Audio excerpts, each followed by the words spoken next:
Nobody would agree more with the mayor's statement than George Napper himself. Napper makes no secret of the fact that relations between himself and his old friend Lee Brown were sometimes strained.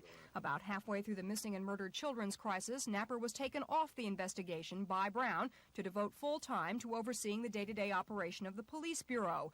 It was a difficult time for the ambitious young police chief, and although he says he understands why it had to be done, it still hurt.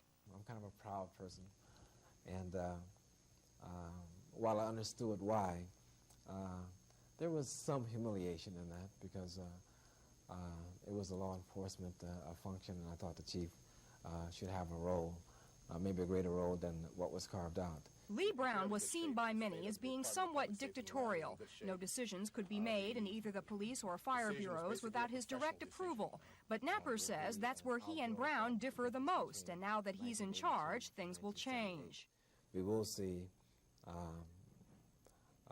our bureau directors and bureau chiefs having perhaps more authority in carrying out their responsibility than what might have been the case earlier, because there was a need to centralize all of this so that certain kinds of things can be done in the shortest period of time.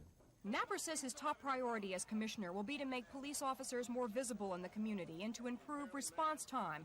He says he also realizes the Fire Bureau has been treated like a poor relation lately as compared to the police, and he hopes to mend some fences. Some of that fence mending, he says, will take the form of a renewed push to increase salaries for both bureaus.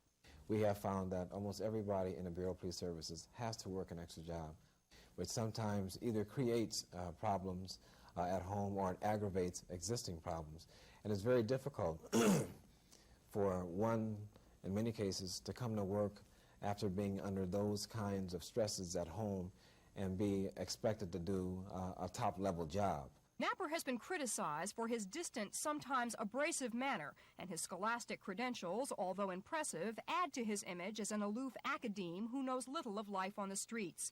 But he is also viewed as a tough, conscientious administrator who will go to bat for his people and, in general, has been getting high marks from the rank and file. Matured quite a bit in office. I think he's made some mistakes, as all of us have, but I think he's learned from those mistakes. If Atlanta cops are pleased with George Napper as commissioner, they are even more pleased with Morris Redding as police chief.